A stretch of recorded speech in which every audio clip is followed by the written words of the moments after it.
Questioning Christianity, the West's Ukraine derangement syndrome. Ukraine has the right to defend herself. So does Russia.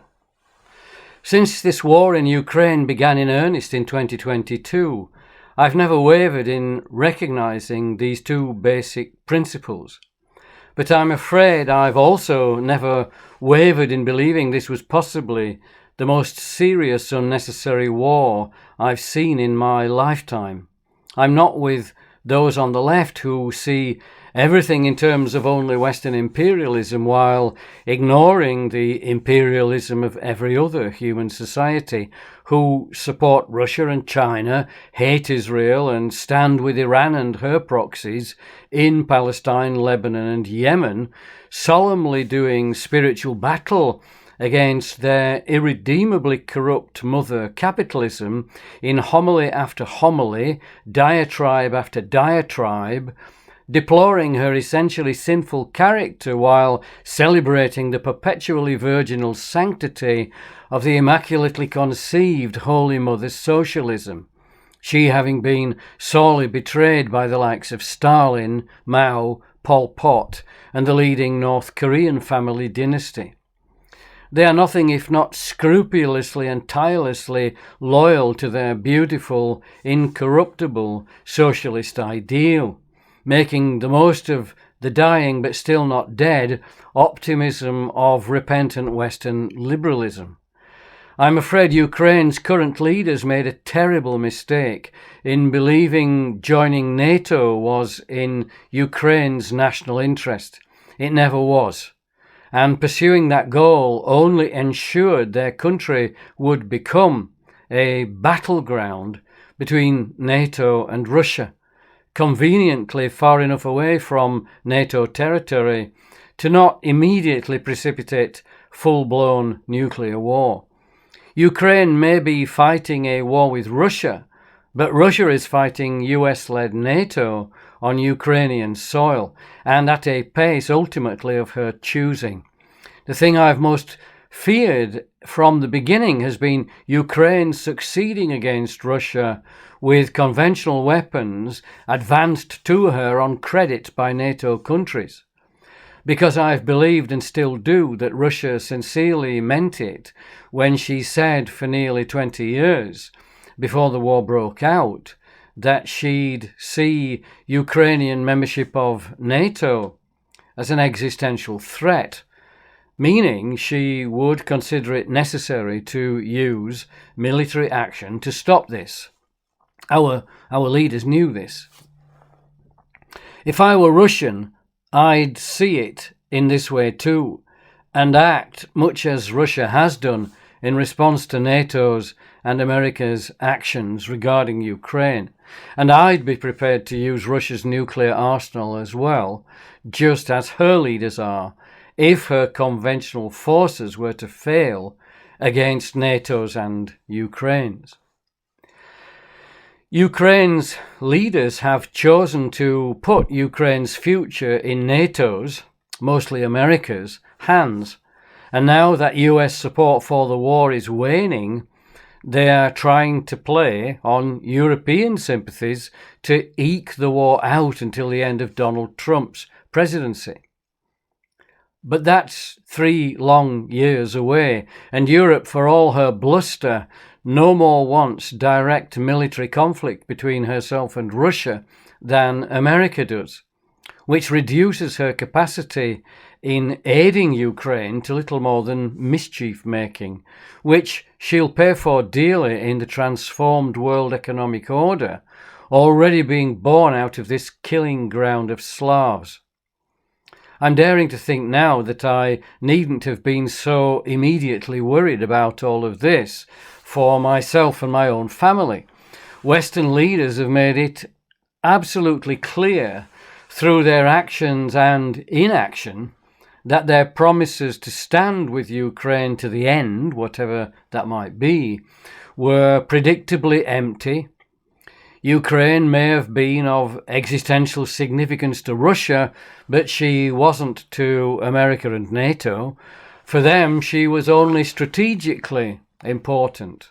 Just a piece on the grand chessboard of the Eurasian world island, described eloquently as such by President Carter's former national security advisor, the Polish-American statesman Zbigniew Brzezinski, in his 1997 book of that title, which all Russian leaders since its publication will have been intimately familiar with, and which unequivocally stated as its purpose the securing of American political dominance over the entire world. For Brzezinski, it was imperative for American dominance in the world that Russia be prevented from exercising effective control over Ukraine, and that Ukrainian membership of NATO be treated by Western leaders as a non-negotiable right. American and European political leaders followed Brzezinski's recommendations to the T in the decades leading up to the current conflict, attempting to humiliate and fatally weaken Russia by enlarging nuclear-armed NATO until everywhere it rubbed up against Russia's border, only a few minutes missile flight from Moscow. This policy, which has proven to be disastrous for Ukraine, has also proven Brzezinski's critics, including the previous German Chancellor Helmut Schmidt, correct, who feared that this policy would provoke the very outcome that he was afraid of, the uniting of Russia, China, India, Latin America and Africa, and the Islamic world against the West. During the Cold War, America had established an international norm by rebuffing a similar threat to her sovereign territory in 1962, when the Soviet Union tried to place nuclear missiles in Cuba in retaliation for US missiles having been based in Turkey.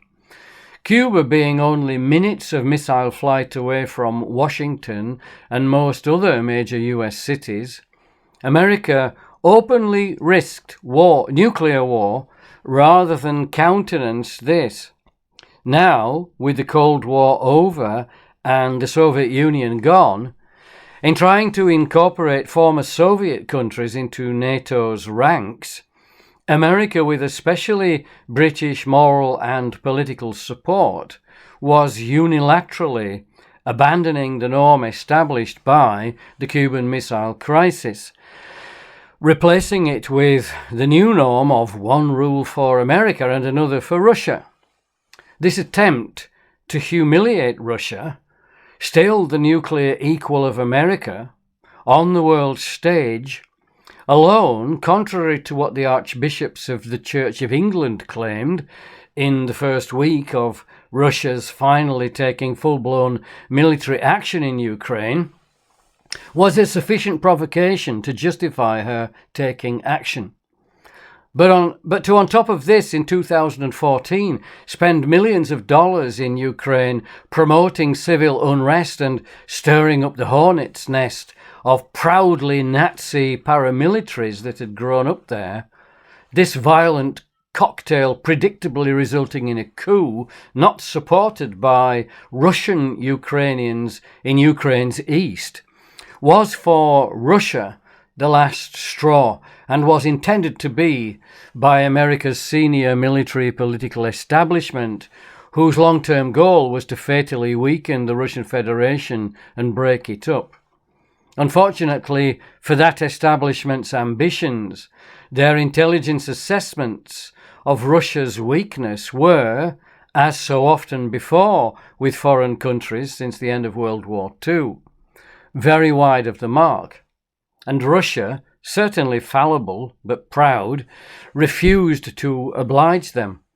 Unlike Russia, the West wasn't fighting for its very survival in Ukraine, and this being the case, NATO was never going to match Russian escalation all the way up to nuclear war, something President Obama had admitted during his term of office when he avoided conflict with Russia in Ukraine, rightly believing it's turned out that Russia had escalatory dominance over NATO. This means that while we in the West have been losing mostly pounds, dollars and euros in Ukraine, Ukraine and Russia have been losing hundreds of thousands of lives, which will never be forgotten by either side. I believe Ukraine will eventually have to and will make her peace with Russia. But I don't believe either Ukraine or Russia will, in the longer term, forgive the West's leaders for leading the principal Slavic peoples into an unnecessary bloodbath. The West has treated both Ukraine and Russia with contempt, but it's Ukraine who, by far, is paying the biggest price in a decimation of her country that she'll almost certainly never recover from intact. To most of the West's people, this has all been just glorified soap opera that doesn't come close to the first TV war in Vietnam recorded by genuinely independent journalists, filmmakers and photographers. Not so with Ukraine, which has generated wall-to-wall propaganda by the West's progressive establishment, allied to powerful and influential neoconservatives. This has been a war provoked by the West's political elites on the pretense that all they were doing was building a purely defensive alliance of countries wishing to situate themselves in the West's political economic orbit. What they concealed from the Western public, since they were well aware of it, was that this was not at all how Russia, who'd been in ambient conflict with the West for centuries, perceived their actions. If I put aside cynicism so as to allow our leaders the best of intentions, I must charge them with having allowed themselves to become mesmerized by a deluded collective sense of undiminished virtue and by a vision of international order based on it. From this perspective, skepticism of NATO's defensive character appeared deliberately malicious and calculated to justify Russian domination of neighbouring European countries, which, if true, would be wrong and unacceptable. And Western progressives especially couldn't conceive of their beloved newfound virtues being rejected by any other than bad actors lacking in those very virtues. Thus, overcoming these rejections was seen by them as a moral duty, and the reasons for Russia's resistance against Ukrainian membership of NATO were dismissed as a regressive reaction against increasingly progressive Western democracy. And all the while, these selfsame progressive elites in government in Western countries were following a global policy of reverse colonialism, deliberately neglecting to defend their own country's borders and traditions from cultures diametrically opposed to them. Not only do these elites not deserve Ukraine's trust, in my opinion, but they don't deserve their own people's either, and have quite ruthlessly branded them as racist, xenophobic, or fascist, branded these as all as expressions of deep popular attachment to traditions, national histories, and the identities that these create. There's the rub of this terrible tragedy. It's been facilitated almost completely by hegemonic Western progressivism. It owns this war and is desperate to win it, as everything it believes it in hangs on the outcome. To put this conflict in the perspective that it deserves but hasn't been getting, the total number of US military deaths throughout the whole of the American war in Vietnam between 1965 and 1973 was around 58,000. Keep in mind that this death toll gave rise to the anti-war movement and the elevation of that war to a mythical status in popular American culture, remembered dramatically and assiduously in countless film and TV documentaries and movies. Now compare this to the public perception of the conflict in Ukraine that our leaders have encouraged and supported, where this month alone, November 2025, and with barely any protests in the West, the Ukrainian death toll has been 40,000. This ought to beggar belief in anyone of my age and background, but it isn't doing. We appear to have swallowed our leaders' lethal, deluded, self-righteous propaganda, hook, line and sinker, and are complicit in this slaughter through our continuing support for Ukraine's right to join NATO, despite how this is perceived by Russia and backed up by massive material support that's draining Western economies. What was presented to the people of the West as a growing defensive alliance against potential Russian aggression was perceived by Russia as an aggressive continuation of the Cold War by the leading Western members of NATO, preeminent among them being America. And no party in America has been more vociferously anti-Russian than anti-Trump progressive liberals and establishment Republicans who relentlessly tried to topple Trump's first presidency by charging him with having colluded with Russia in her supposed interference in the 2016 presidential election. That entire effort by America's Democrat and Republican progressive establishment to fatally undermine Trump's legitimacy before impeaching him in Congress depended on persuading America and the rest of the West that while Western progressivism was emblematic of shining virtue and of the West itself, which it was vigorously reforming, Russia's sober refusal of this narrative was emblematic of the exact opposite, continuing the Soviet political habit of evil suppression of its people's freedoms. It is factually undeniable that the painting of these interacting portraits of Western virtue and Russian vice prepared Western public opinion for the war with Russia in Ukraine. This, for what facts are worth in today's febrile political atmosphere in the West.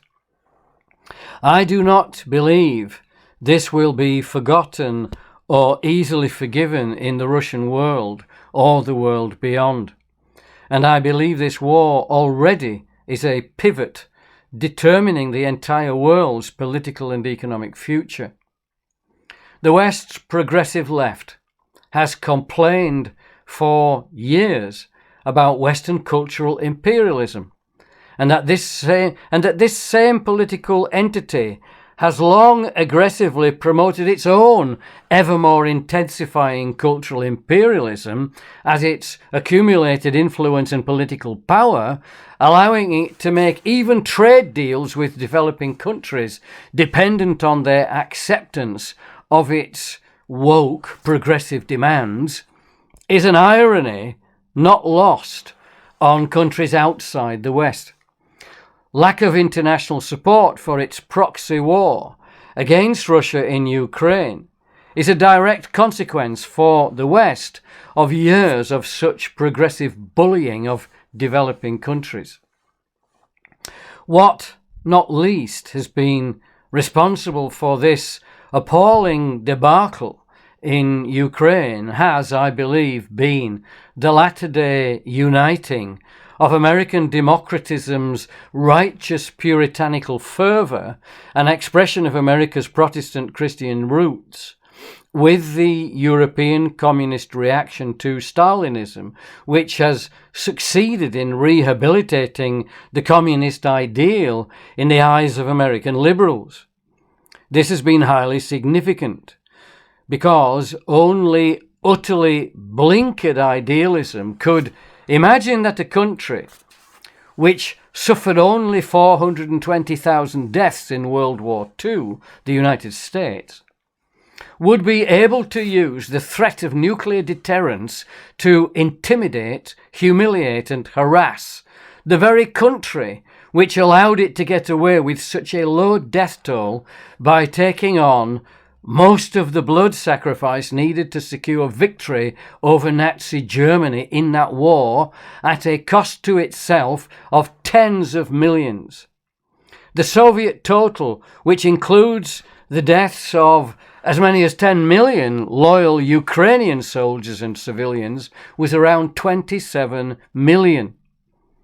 One can only imagine the sting, therefore, of American and European attempts to belittle and ignore Russia's strategic sensitivity to NATO enlargement, felt, I would guess, by virtually every Russian and Ukrainian still loyal to the memory of that sacrifice.